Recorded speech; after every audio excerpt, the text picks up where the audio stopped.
Nous savons tous que dans le code des marchés publics, il y a appel d'offres, DRP, etc. Il dit maintenant ce qu'on va faire. Il faut qu'on mette une centrale d'achat où on va centraliser l'ensemble des achats de l'État. Et en le centralisant, forcément, on fera des économies d'échelle. Et il n'y aura pas de surfacturation. Le PM l'a dit la dernière fois. Le coût de la surfacturation, à peu près, c'est 18%. Deuxième levier, c'est diminuer la taille de l'État. Là aussi, c'est un travail qui a été effectué par l'État du Sénégal. Pour un peu expliquer le travail d'État que les gens ont fait, on a souvent le secteur public, le secteur privé. Dans le secteur public, il y a l'administration publique et le secteur parapublic. Dans le parapublic, il y a l'administration centrale, les collectivités territoriales et les structures sociales, c'est-à-dire les presses et la caisse de sécurité sociale. Diminuer la taille de l'État, les structures, les agences qui font la même mission, on peut les fusionner. Et l'autre élément maintenant, c'est rationaliser les dépenses de l'État. Rien que pour ça, notre État stratège peut sortir 50 milliards. Deuxième moyen, c'est le financement endogène hors endettement. Appel public à l'épargne. Pourquoi appel public à l'épargne? Parce que nous l'avons fait à 2 reprises. Et nous avons constaté que les gens nous font confiance. Quand on va sur le marché financier, il y en a 2. Il y a placement par adjudication, c'est appel d'offres. Et là, on le fait, il n'y a que les structures qui ont un compte au niveau de la banque centrale qui peuvent prêter, contrairement aux autres qui pensent que des Maliens nous ont prêté de l'argent. Ensuite, maintenant, il y a appel public, appel épargne publique qu'on appelle placement par syndication. On l'a fait à 2 reprises cette année. On a cherché 150 milliards. On a obtenu 405 milliards. On est parti chercher 300 milliards.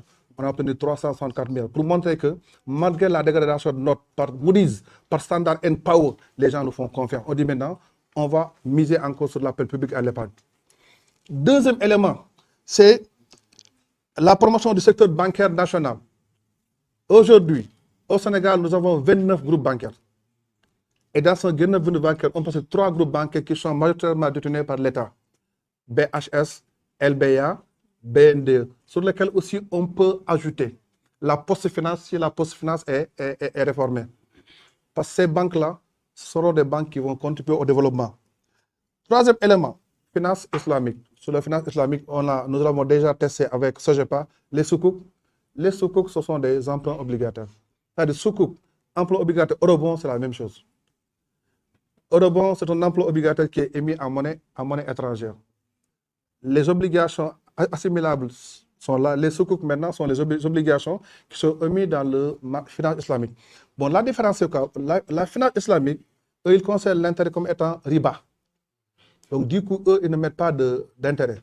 Les gens qui ont fait la finance islamique savent que le Musharaka, Mudaraka, les soukouk, Mudaraba, etc., on a misé. Pourquoi l'intérêt? C'est bon de le préciser. Est-ce que vous savez, cette année, rien que le service de la dette va nous coûter 5076 milliards, dont intérêt 1057 milliards, l'amortissement de la dette 4019 milliards. Il faut que les gens comprennent sur l'intérêt. Aujourd'hui, la dette qu'on va payer cette année globale, 5076 milliards, dont rien que les intérêts de la dette, c'est 1057 milliards. Je vous rappelle, au niveau de la LFI, ils avaient comptabilisé 632 milliards. Lorsqu'on a ajouté la dette cachée et l'intérêt caché, l'intérêt a augmenté de 125 milliards. Donc, on est passé de 932 milliards à 1057 milliards rien que pour l'intérêt. Pas seulement l'Yanonumana. Donc, juste à quel point montrer l'intérêt, il ne faut jamais le négliger. La renégociation des contrats, le PM en a parlé, 18%. Enfin, maintenant, financement participatif. Financement participatif, les levées de fonds, Copper Express, etc. Deuxième élément, ressources domestiques, les niches supplémentaires. L'État vous dit je peux lever 2111 milliards. Les niches au niveau du numérique, on va y revenir dans le détail. Revenus fonciers, capital investissement, parce que l'État a des actions dans beaucoup de secteurs qu'ils apportent des dividendes, ce sont les titres de participation. L'État va les rationaliser, les amendes, les redevances et les rationalisations des subventions. Enfin, quatrième élément, c'est recyclage d'actifs. Recyclage, ce n'est pas privatisé. Les programmes d'ajustement structurel dans les années 80, on avait privatisé. On prend les structures qui appartiennent à l'État, on le sait. Maintenant, le recyclage d'actifs, on prend l'actif qui appartient à l'État, ça peut être un bâtiment, autoroute. On laisse l'exploitation à quelqu'un, mais le bien va toujours appartenir à l'État et l'État va le contrôler. Tout ça, lorsqu'on fait la somme, nous permet d'avoir les 5000 167 milliards. Mais on a dit aux Sénégalais, ce n'est pas un plan d'austérité. Ce n'est pas un plan pour dépouiller les Sénégalais. Pourquoi maintenant les 5 776 milliards auront un impact d'abord sur le plan social. L'argent sera réinjecté sur le plan social avec soutien des ménages dans le milieu rural. Deuxième élément, faciliter l'accès aux services sociaux de base. Troisième élément, les mesures liées aux baisses des prix, parce qu'avec cette manne financière, on peut se permettre de baisser les prix. Les gens qui veulent parler de subventions, tout le monde sait que les subventions, ce qu'on dit, subventions, c'est pas mauvais, mais il faut aller vers des subventions ciblées pour que les gens comprennent. Je dis, moi, je vais subventionner le produit à tout le monde. Et dans ce tout le monde-là, il y a un milliardaire. Dans ce tout le monde-là, il y a quelqu'un qui n'est rien. On dit maintenant, lorsqu'on subventionne maintenant, on va subventionner ciblé. Quand on peut ou pas, si Wolof. Donc nous, on va aller dans les subventions ciblées. Même le PM a dit pourquoi on ne peut pas même pas faire, dans le cadre du RNU, faire des transferts. Deuxièmement, ces sommes d'argent vont accompagner le secteur privé. Pour que le développement soit endogène, il faut que la croissance soit inclusive. Croissance inclusive, des fait d'abord que tu as un secteur privé fort. Tant que tu laisses les multinationales travailler, ils vont investir, gagner de l'argent et transférer les dividendes dans leur pays d'origine. Mais nous, on a pris l'option de miser sur le secteur privé local. C'est avec ce secteur privé local-là qu'on aura une croissance inclusive. Croissance inclusive demande deux choses. En amont, il faut que les entreprises soient créées par les Sénégalais et que les Sénégalais y travaillent. En aval, la valeur ajoutée qui sera créée, une partie sera donnée aux salariés qui vont rester au Sénégal. Le bénéfice sera capitalisé par les propriétaires qui seront au Sénégal.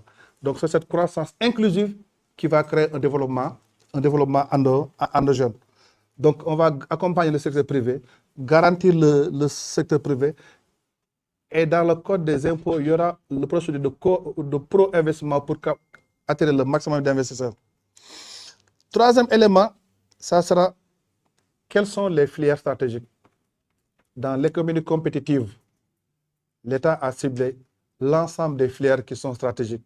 Maintenant, qui dit filière stratégique, ça ne suppose pas les autres solo. Il faut que les gens le reviennent à ça. Ce sont les 6 et nous allons accompagner les filières stratégiques. Et sur le plan budgétaire, ça va nous permettre maintenant de revenir à l'orthodoxie budgétaire.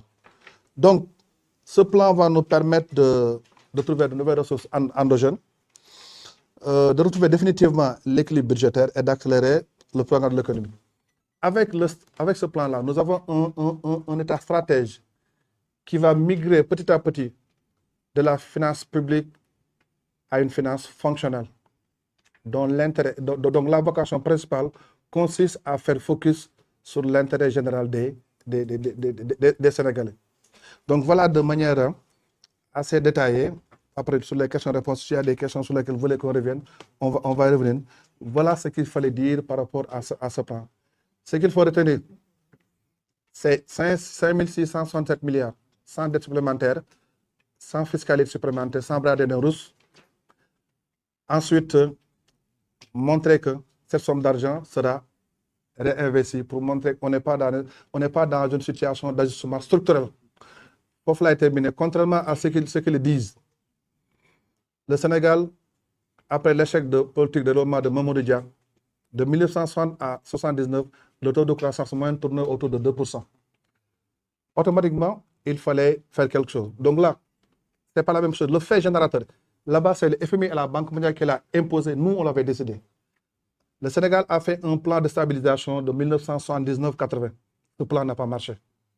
De 80 à 85, on nous a imposé le plan de redressement économique et financier.